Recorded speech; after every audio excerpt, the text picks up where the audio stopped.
Welcome to the Preserving Family Podcast. The purpose of this podcast is to equip you to gain insight, information, and inspiration to help you protect, teach, and guide your family during these turbulent times. Our goal is to provide tools and resources to help you strengthen and preserve your own marriages and families. Now here are your hosts, Dr. Mark and Janie Ogletree. Hey everyone, we're so grateful that you're with us today. And we're going to dive right in because this week marks the 30th anniversary of the announcement of the Family Proclamation. That was September of 1995. Janie, do you remember where you were? I can't believe that's been 30 years. That's crazy. Yes, I remember sitting in the women's conference in Mesa, Arizona. Right. And he gave the talk, and President Hinckley gave the talk and announced this and then read it to all the women. And as he read it, we were like, yeah, that's awesome. That's cool. Nothing revelatory at the time. Nothing that I was like, whoa. We were just like, everybody was like, yep, family's important. Yep. Marriage is great. Marriage is great. Kids are important. Families are forever. Rah, rah, rah.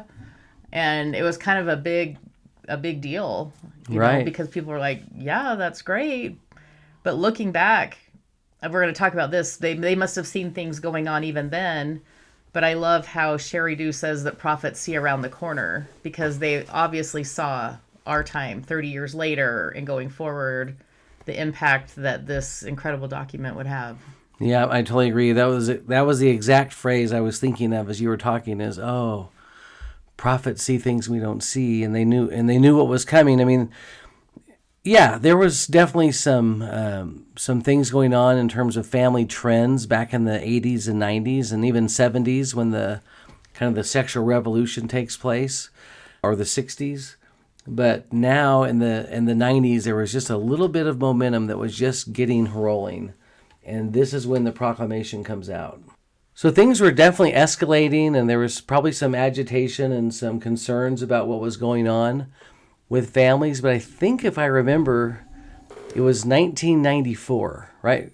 Wasn't that the International Year of the Family or something? Yeah, designated by the United Nations. So let me read this quote. This kind of talks a little bit about what was going on. Yeah, so I'm going to read this little statement right out of a great article by Justin Dyer and Mike Goodman from The Religious Educator on kind of what was the spark of... Kind of the context, right, of what was going on at the time. Of the Family Proclamation.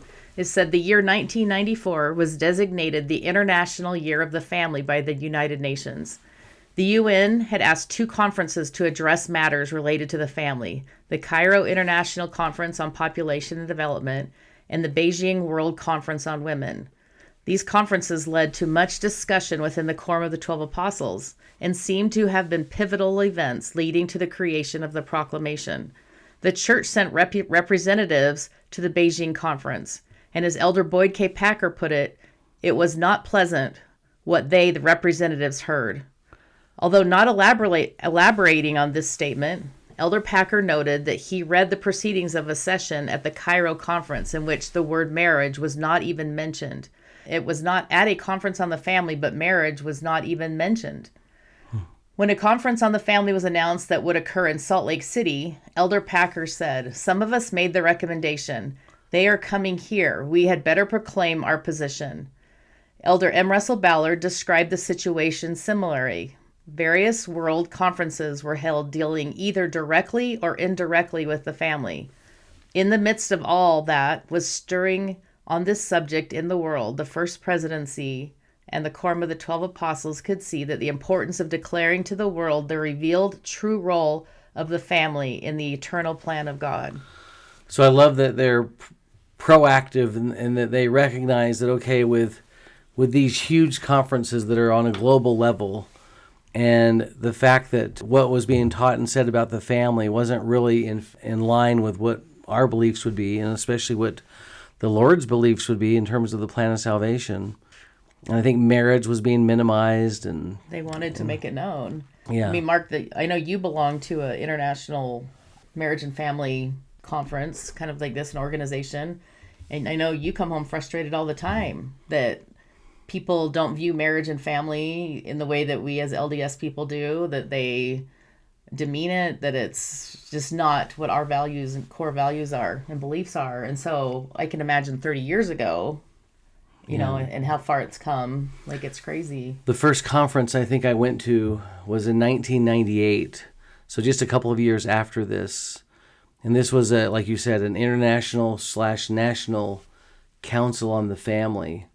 And the family was being minimized in those days, right? And I was really alarmed. And I still remember a testimony meeting we had with all the LDS attendees of that conference in a hotel room, and feeling so strongly that statement by President Kimball that we based our whole podcast around, you know, that the time would come when only those who believe deeply and actively in the family would be able to preserve their families in the midst of the gathering evil around us. I felt that then, that wow, almost like we've talked about the Constitution hanging by a thread. I was recognizing the family's going to hang by a thread here if we're not careful. And so, yeah, this stuff has been going on for a long time, but I think it's very clear that our church leaders wanted to get out in front of it and make sure that everyone knew what our beliefs were on the family. But also, the proclamation is for the world, right? I mean, that's part of the time. This is not just for members of the church. This was a declaration.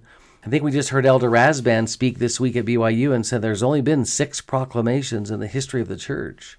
So, yeah. I love what you're saying, Mark. Professor Goodman and Professor Dyer go on to say that this was why the family, a proclamation to the world, was created. The proclamation quickly became the church's central document in defining its tenets on the family in both the private and public spheres. As noted above from the beginning, church leaders used the proclamation in their interactions with world leaders to promote those measures designed to maintain and strengthen the family as the fundamental unit of society.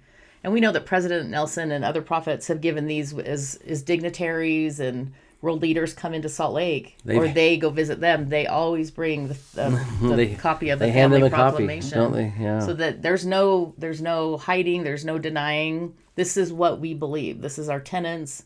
That the family is central to God's plan. It's central to the foundation of the world.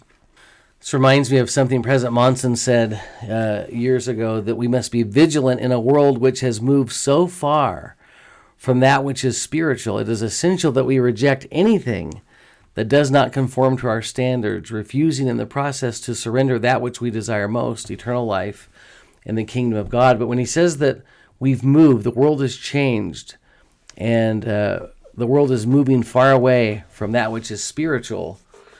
In Dyers and Goodman, these are my good friends and colleagues at BYU, in their article, Janie, that they're writing here that we're kind of drawing from for a minute, one of the studies that they publish, I think, was by Jana Reese on the Next Mormons, is what she calls her book. But in her research, one of the things that she shows, you know, when we talk about the world is drifting, she's comparing the silent generation, or even baby boomers, our generation, to Gen X and to millennials, and showing that when it comes to abortion, yes, 83% of boomers would say that's morally wrong, but only 65% of millennials would say that's wrong. Or to have an affair, 95% of boomers say that's wrong, but only 79% of millennials would say that. And it just kind of goes on, through several different scenarios like that, just showing that the older generation is adhering more to what we would call probably traditional values, while the younger generation is viewing things just in a little bit different way. You know, it's interesting, Janie, in a lot of circles, that there are some who really don't see the proclamation as doctrinal, right? In their minds, it was either policy or procedure or good advice back in the 90s, but it's not really relevant today.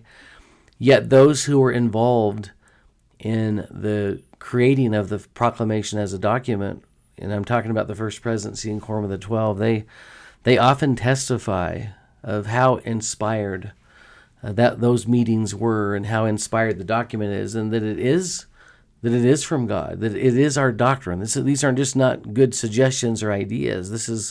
These are words to live by.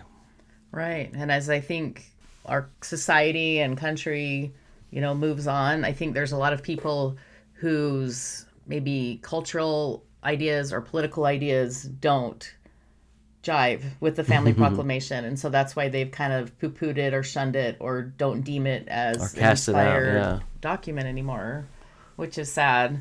But I love this quote from Bonnie Oscarson, who was the 14th General Young Women's President of the Church and a family friend of ours, an amazing woman. But I Yeah. love what she says. She said, when President Gordon B. Hinckley first read The Family, A Proclamation to the World, 20 years ago this year, so this was about 10 years ago, we were grateful for and valued the clarity, simplicity, and truth of this revelatory document. Little did we realize then how very desperately we would need this basic declarations in today's world as the criteria by which we could judge each new wind of worldly dogma coming at us from the media, the internet, scholars, TV and films, and even legislatures. The Proclamation on the Family has become our benchmark for judging the philosophies of the world. And I testify that the principles set forth within this statement are as true today as they were when they were given to us by a prophet of God nearly 20 years ago, and now for us, nearly 30 years ago. Totally true. And then we have this great message that we recommend to everyone. You know, the plan and the proclamation by President Dallin H. Oaks, gave it as Elder Oaks in the October conference of 2017. But some of you may remember that Elder Oaks said he felt kind of a responsibility to share how the proclamation came forth, because he recognized that he was one of the only surviving members left of that group. And I think now we can recognize that the first presidency right now and Elder Holland would have been the only ones there. The last four Yeah. alive today that Yeah. we know that were a part of that. And so, and here's what at the time, Elder Oaks said, but he said, the inspiration identifying the need for a proclamation on the family came to the leadership of the church. And he says how many years ago it was, since 2017. We know that was 30 years ago now. And he said this: it was a surprise to some who thought the doctrinal truths about marriage and the family were well understood without restatement. Kind of like what we've been saying. Do we really need to say this? It's pretty obvious. Well, he says, nevertheless, we felt the confirmation and we went to work. Subjects were identified and discussed by members of the Quorum of the 12 for a year. And I love that also, because it's a reminder that the church never acts in hasty ways. Yes, right. I mean, they stew on it, they sit on it, they go over it again and again. And then he said this: language was proposed, reviewed, and revised. Prayerfully, we continually pleaded with the Lord for his inspiration on what we should say and how we should say it. We all learned line upon line, precept upon precept. And then he continued, during this revelatory process, so listen to the words he's using, right? Revelatory.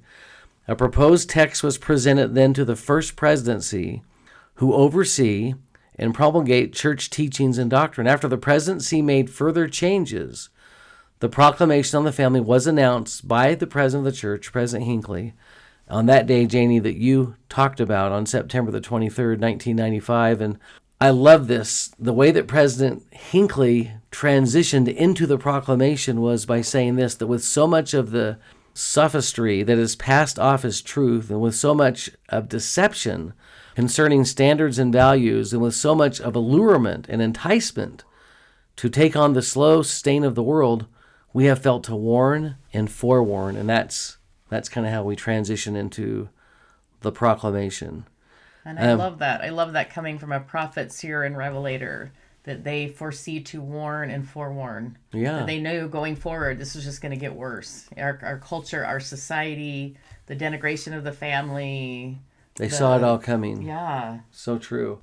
I also love this from Elder Oaks. Great talk, The Plan and the Proclamation. If anybody's interested in looking that up, it's an incredible talk. He said, I testify that the proclamation on the family is a statement of eternal truth and the will of the Lord for his children who seek eternal life. It has been the basis of church teachings and practice for the last several years and will continue so for the future, which I think is really important. This isn't going away. Yeah, for those who think they're, yeah, that's right. That's good. This isn't changing. This is our core beliefs. He said, consider it as such, teach it, live by it, and you will be blessed as you press forward towards eternal life. 40 years ago, President Ezra Taft Benson taught that every generation has its test and its chance to stand and prove itself. I believe our attitude toward and use of the family proclamation is one of those tests for this generation. I pray for all Latter-day Saints to stand firm in that test. So isn't that interesting that the Whoa, test so of this powerful. generation is not poverty, it's not war, it's not rapid disease, or Mobs chasing us, or it's the proclamation of all things, right? Interesting. what's your views about, family, people that we love, marriage, our spouses, our children, our ancestors, our posterity? Isn't that crazy? But we know Satan's going to attack the most important thing, and that's the most important thing is family. Right. And how we come into this world, how we go out of this world, how we live here together in family units. After life, we're going to be together in family units. So it's so crazy. I mean, it makes sense that that's what Satan is attacking and skewing and making so diluted and crazy in this culture, in this world. Well, Janie, you were talking to me earlier today about Julie B. Beck's famous talk, I think, teaching the doctrine of the family. I think she gave that in 2010, and you can still look it up. It's out there. I think there's a reprint of it in the Ensign. But that's where she makes some pretty bold statements, So one of those things was the idea that the plan of salvation is a plan for families. She wanted to make that clear. But that's also where she made that bold assertion that if it's anti-family, it's anti-Christ. And if it's anti-Christ, it's anti-family. That may have not been so significant when she said it in 2010, but I think we can see even the prophetic kind of view of that statement, of what we've seen just in the last few years. Mark, as you were talking, it reminded me of President Nelson's statement that said, in God's eternal plan, salvation is an individual matter, but exaltation is a family matter. This means that each person's decision to have faith, repent, and follow Jesus Christ is his personal responsibility for gaining salvation. However, achieving exaltation, which means being in the highest degree of happiness and glory, is a process that can be achieved with one's family through eternal marriage and covenants made in the temple. Again, we all have to work together as families, to keep our covenants, to create these beautiful marriages and families. And I love that. Yeah, as we're talking about why this is so important to our church and to our it's central to our theology, and our right? Theology, yeah. Yeah. So Janie, one of the things I wanted to do, and this was kind of my research that I'm going to bring into our podcast episode today, is I wanted to really compare, so what was going on in 1994 compared to maybe 2024, kind of this 30-year span? What was going on with the family during that time? And I think a lot of us can recognize that so many things have changed. I mean, the world has changed. When I think back to 1995 and realize that that's when you were 30 years old, so I would have been about 32 or 33, and to think, okay, at that time in our life, our oldest kid would have been, 8 or 9 or something in that range, or I don't even remember anyway. And then just and those children that were our babies in those days are now adults with their own children. I mean, anyway, but I wanted to do this comparison. And so let me just share with you a couple things. First of all, the divorce rate definitely has dropped. And that's, a lot of us would say, well, that's good news. If you say that compared to 1994 and 2024, the divorce rate dropped. But also just remember that not as many people are getting married today as there were in those days. The marriage rate per 1,000 has dropped. So that's another significant change. Fertility rates have dropped drastically. That may be one of the most significant changes. We're going to talk about these in a little bit more detail.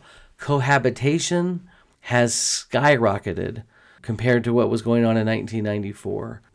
So if we talked about divorce rates just for a second, in 1994, there were 4.6 divorces per 1,000, and in 2024, there were 2.4 divorces per 1,000.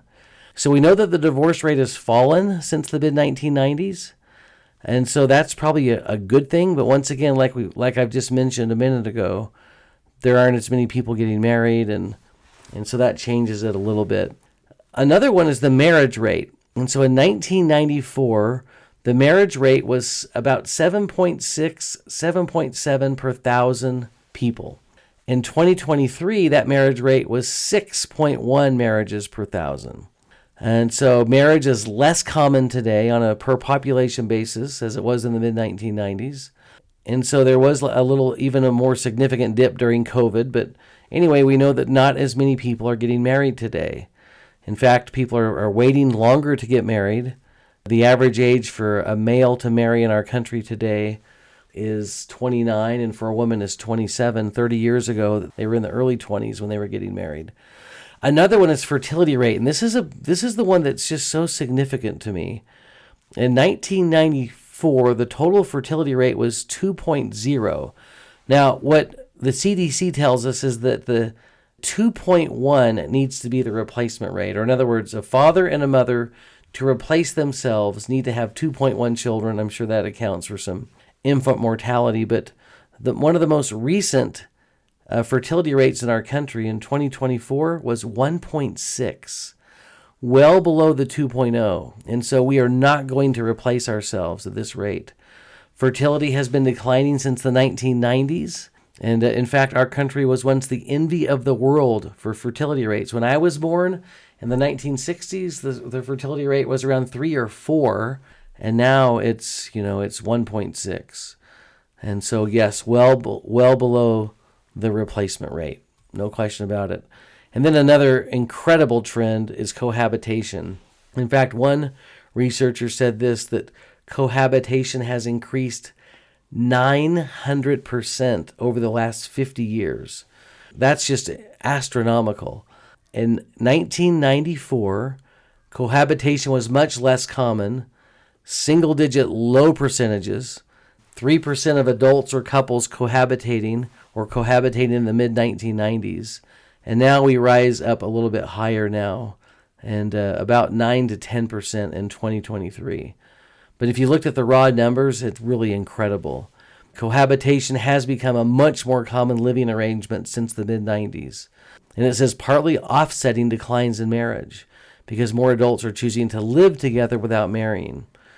Anyway, so the family household sizes, the number of married couples, average family size, just a decrease just about in everything. So when you said, Janie, that prophets see around corners, they totally do. They saw some of those trends. And by the way, we're not even talking about some of the other major issues that have bubbled up to the surface since the 1990s, including LGBTQ and all kinds of other issues surrounding that have made family dynamics certainly much more complex. Yeah, I mean, like you talked about the lack of people wanting children. I mean, now people, that's like a movement to, childless families, or the dinks, the dual income, no children kind of thing that's caught on. I mean, anybody who lives in this world knows what's going on, right? We all see it. We all feel it. We know that Satan is attacking every aspect of family life, marriage life. We're sitting right in the middle of it, aren't we? So, Janie, I'm going to go back just for a minute to that talk that I think we feel was such a landmark talk by Julie Beck. She gave it as the church's General Relief Society president. It was called Teaching the Doctrine of the Family. It was given to all the seminary and institute personnel in the church on August the 4th, 2009. And I think it was printed in the Ensign a year later. And in fact, you're the one who told me about it. I think you had just gone to Education Week and someone had quoted it in their class, and you were like, oh my gosh, this is incredible.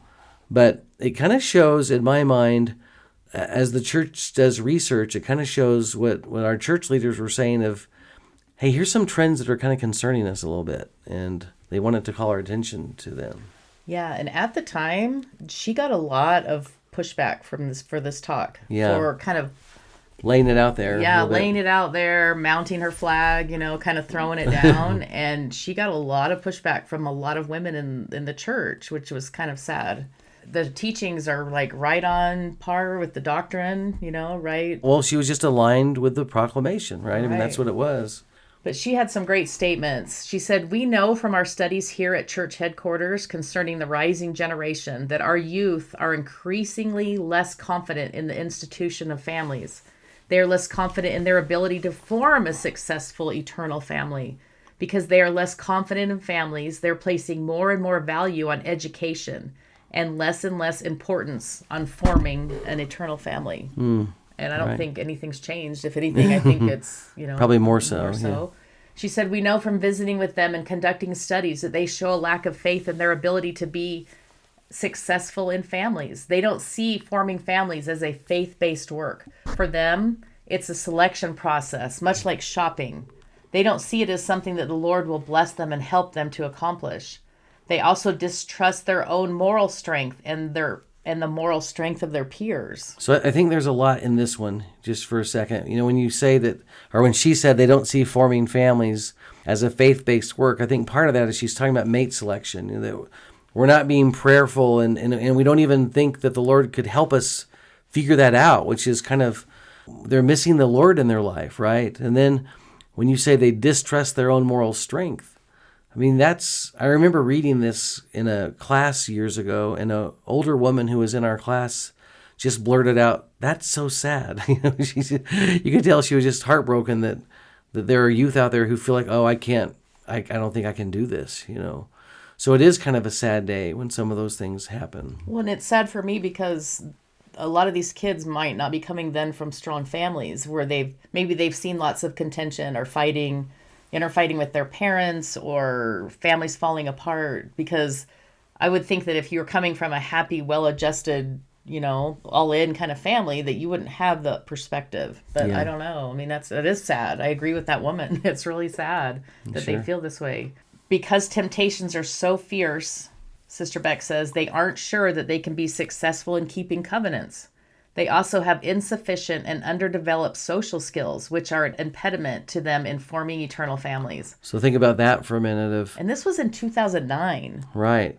And she's saying we're worried about their social skills because if they're on their phones all the time and they're not learning to actually converse and communicate and connect, and you and I know that, Janie, that problem has only magnified drastically since 2009, right? That social skills are lacking because, how many times have our children who live in different parts of the world and have the missionaries over to their house say that sometimes they don't even know how to hold a conversation, right? They've been on their phones for so long.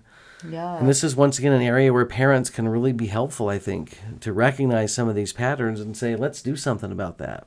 Well, and again, in your work as a professor at BYU, working with this age group, being a counselor and counseling so many kids as they enter the marriage dating years and they go to get married and they're actually paralyzed. They're so terrified of being able to make it work, of finding the right person, of being the right person, that it actually paralyzes them. They literally can't make the marriage decision, and when they do, they're terrified of it, and I love something President Hinckley, it's like it handcuffs them almost, but I love the title of President Hinckley's book that has been an answered prayer for us a time or two in our life. Okay, that's under exaggerating many times in our life, and that is that go forward with faith.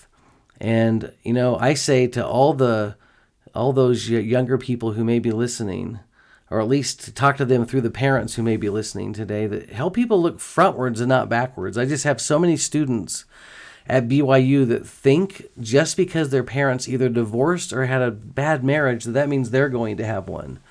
And I always say, look forward, look together at what you can create. You get to write this story. And if the gospel is a major part of your life, if it's the centerpiece, if you're building on the rock, which is Christ, you have every opportunity in the world to have an awesome family life. Of course, there'll be opposition and challenges. We know that. But don't live in fear and don't be handcuffed because someone in your family had a bad marriage. So now you think, well, I guess that's just how it goes. No. And by the way, what I see more than anything else now is not divorce or separation, but just people who come from marriages, they're the product of marriages that just weren't really great. They were just mediocre or less. And I think they're afraid of that happening to them. Well, I kind of go back to Sister Beck when she said they show a lack of faith in their ability to be successful in family life. And that, to me, that's so heartbreaking because families and raising children and having strong marriages are like the center of our gospel. And of course, the Lord wants us to be happy in marriage and family. He wants us to create that. And so that the fact that they're going in with a lack of faith, that he'll help them. Of course, he'll help you. He will help you. He'll help you know what to do. He'll help you know who to marry, and when the timing is right, he'll help you, as you're raising children, know how to to teach them and to discipline and to take care of them and to raise them up unto the Lord. Of course he's going to help us. I mean, we know that. We've felt that our entire lives. We couldn't do it. We couldn't be parents of 8 children without the Lord helping us every step of the way. Right. And so to me, that's just, it's a heartbreaking that they haven't been taught that, to rely on the Lord and trust in the Lord in everything. Doubt not, fear not, but especially in marriages and family life. And I mean, the Lord can help us when we're arguing with our spouse, how to fix that, how to fix our marriage. Like, he can help us through anything and get through anything if we're both focused on the Savior. Yeah, and if we have the Spirit with us, and we're being guided and inspired. I mean, Janie, I think of all the times in our life that one of us felt really inspired to move a certain direction with our family. I just felt like the Lord was helping us so much. Sister Beck also makes a really interesting point, which after the past couple of weeks of what our country's gone through, especially here in Utah Valley and at UVU, and a lot of our youth were there to witness, the Charlie Kirk's murder. And I mean, it's just been heartbreaking. You've had so many people reach out to you and needing help and comfort with all this, but it's just been heartbreaking. But I love this quote where she said, "This is the world our young people are growing up in. They are in this world where there is spiritual wickedness in high places. Public policies are being made every day that are anti-family," which we talked about a minute ago, and the definition of family is changing legally around the world. So when we talk about family, as you know, because you belong to the international conference, on marriage and family, but they don't ever talk about the traditional marriage and family. It's almost like illegal, right, to talk about traditional marriage and family. It's totally whatever they want it to be, whether it's... Yeah, at one of the organizations I belong to, if those who would be there to teach about traditional family, I don't even want to say values, but just traditional family practices like marriage, parenthood. When I first started going to those conferences, we were talking about marriage and parenthood. That's off the table completely now. It's gone a whole different direction. And so that's kind of how the world is going right now, right? Yeah, super sad. President Kimball said from the beginning, the Church of Jesus Christ of Latter-day Saints has emphasized family life. We have always understood that the foundations of the family as an eternal unit were laid even before this earth was created.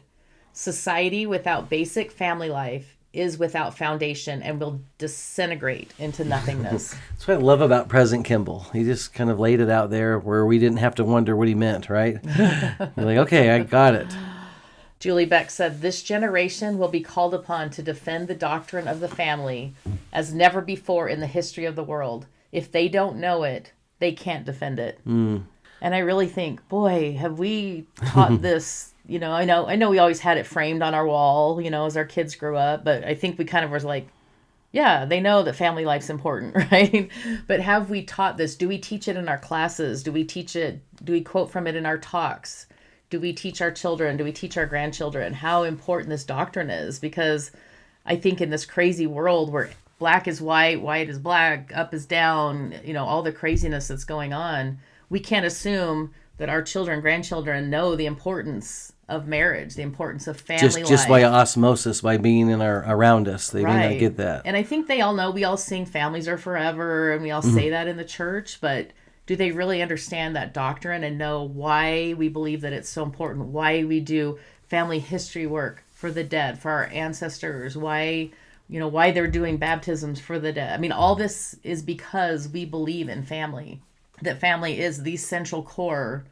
And I mean, now that church is even saying that home-centered, church-supported. Right. And because it really is a family affair. Everything that we do is about the family, for the family, to help us, again, gain exaltation in the next life with our Heavenly Father as a family and sealed together. So everything we do, so let's stop for a moment and think, do our children know this? Do we believe this? Do our classes we teach at church know this, Right. So, yeah, I think you're right. Are we proud of this, or are we embarrassed of this? Maybe there's a lot of people in this culture who don't agree with some of these things because of, again, their cultural views or their political views or societal views or what's going on in their own family. Maybe they don't have a testimony of family. One of the things I noticed as I was in my doctoral program and digging up all this research and being taught so many awesome things is I was always amazed how much social science really validated what the church was teaching about the family, And I know we don't advertise all those statistics all the time, but just take one example, the idea in the proclamation that marriage is between a man and a woman. Well, there's great research that tells us that when men and women are together and they're married and they're happy in their marriage, that marriage gives great strength and protection. It helps. People are happier. In fact, in his book, in Bradford Wilcox's book about marriage in America, he talks about that married couples are the happiest people in our country. He calls marriage America's greatest and strongest anti-poverty institution. It provides the best environment for raising children. It contributes to the well-being of men, women, and women in society at large. I think that's a great thing to think about. Another kind of core teaching in the proclamation is that children need a mother and a father. Well, I love how it's proclaimed in there that they're entitled to birth within the bonds of matrimony and to be reared by a father and mother who honor marital vows with complete fidelity. I mean, who says that in this society? Like, I love that children are entitled to that. Like, they deserve that. And they deserve to have an awesome and a great, wonderful mother and father who love them so much. I know sometimes we view a lot of these statistics through kind of a detrimental or a lens that's more on the negative side of things. Okay, what we're saying is that when moms and dads are involved and they love their kids and they spend time with them, that greatly benefits children. U.S. Census Bureau reports that about 1 in 4 children today live in single-parent homes. That's the highest rate in the world. And those other studies show that children raised outside of stable marriages are at high risk of poverty, behavioral problems, and academic struggles. How about this Harvard study that children raised in intact families were more likely to climb the economic ladder and succeed in the long term? But we know other studies just tell us that children are just better off. Their well-being is increased, their mental health, their physical health, when there's a healthy mom and dad in the home. Another one that's become kind of controversial in our day, but that gender is eternal. It's an essential characteristic, as the proclamation says, of pre-mortal, mortal, and eternal identity. I love this, that the research published in the Neuroscience and Biobehavioral Review, honey, do you ever read that for light reading? Found that structural and functional brain differences between men and women are there, and that those differences influence emotional regulation, social interaction, and risk behaviors. We say that because there is a movement today where people do want to say, that there is no difference between men and women. But the proclamation makes it clear that that's true. I think research makes it very clear. Another is the role of fathers and mothers. The proclamation tells us that fathers are to preside, provide, and protect. Mothers are to nurture. By the way, we know that those roles can be interchangeable. I grew up in a home where before my mom remarried, our dad died when I was 3, and my mom had to preside, provide, protect, and nurture. We know that there are homes when that has to happen. We also know that mothers can preside, provide, and protect, and that fathers can nurture, right? But those are 4 key aspects and roles of the proclamation teaches about moms and dads. Now, I love this. Research confirms the importance of both roles. Here's one study by the American Psychological Association.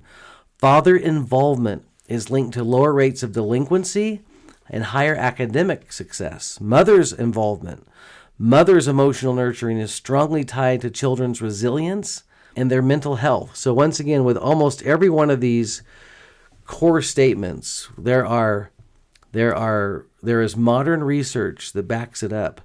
And I think one of the parts of the proclamation that we don't spend much time on is the very last part. The warning that our prophets, seers, and revelators give to the world that the disintegration of the family will bring upon individuals, communities, and nations the calamities foretold by ancient and modern prophets. And I think, Janie, we see this all around us, just rising family instability, contributing to loneliness, depression, anxiety, you name the mental health issue.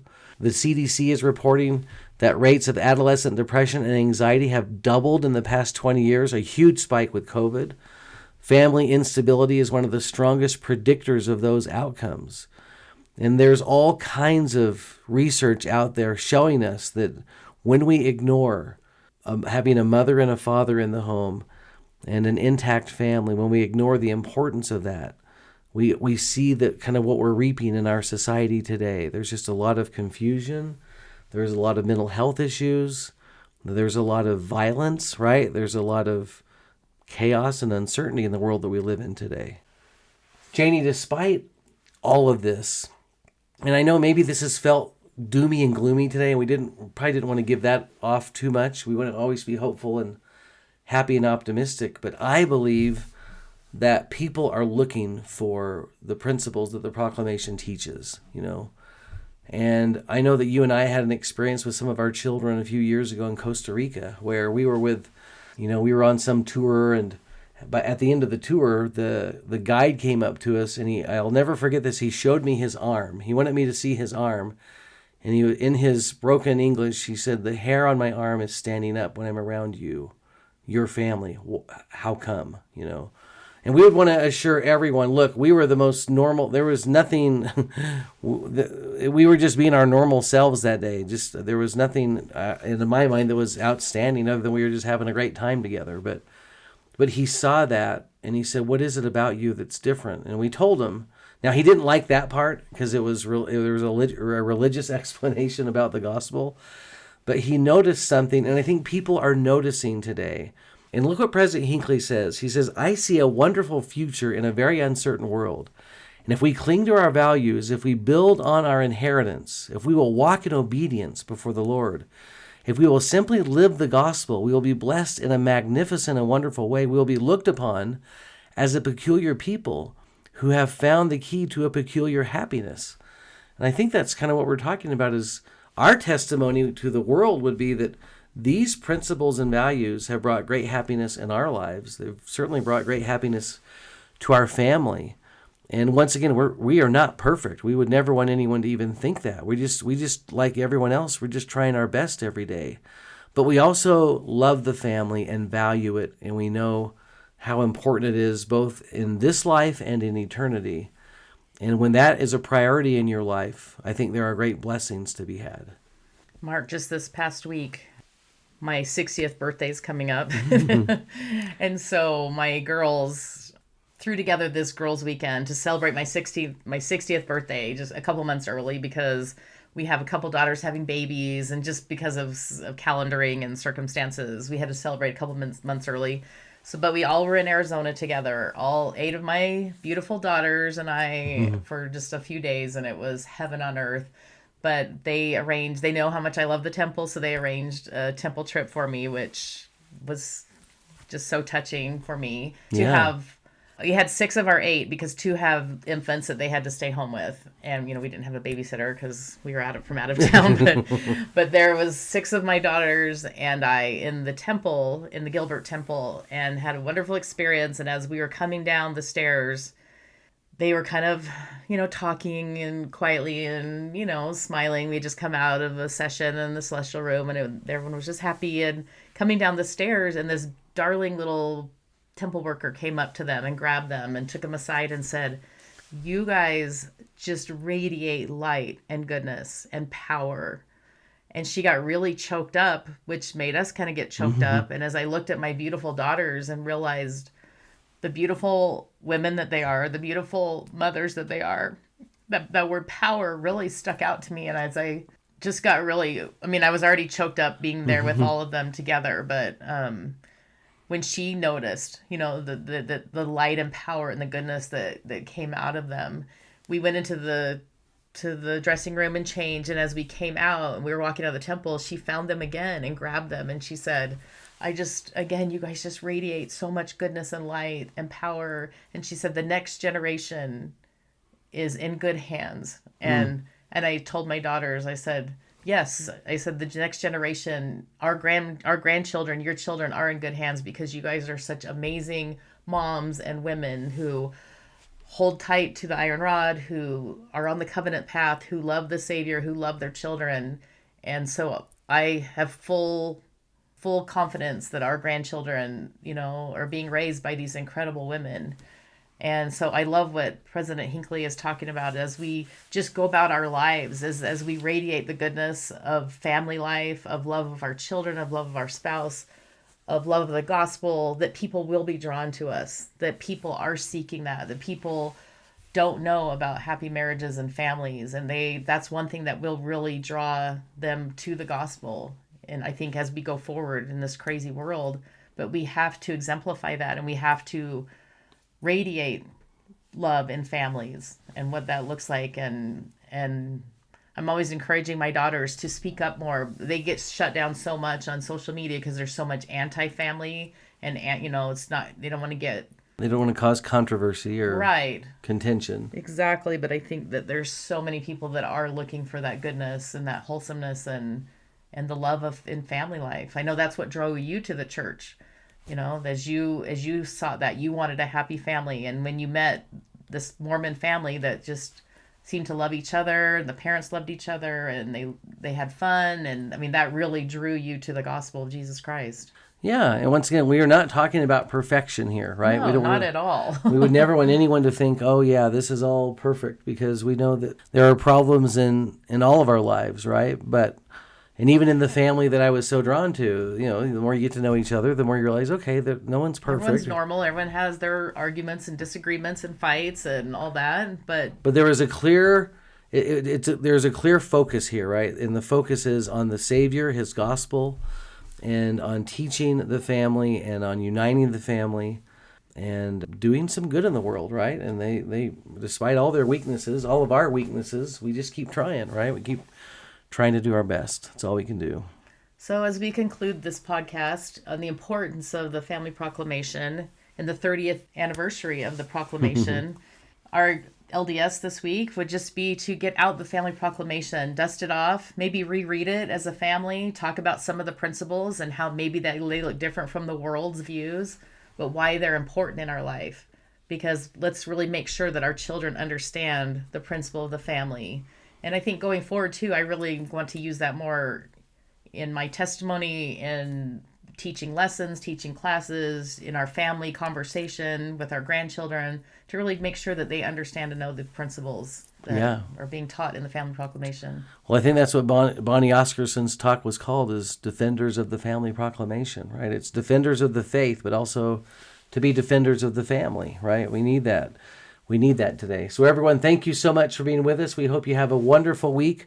We look forward to seeing you next time, and our goal is to be back with you for the anniversary of the 50th proclamation, right, honey? You going to be here for that? I can't promise on that one. Have a great week, everyone.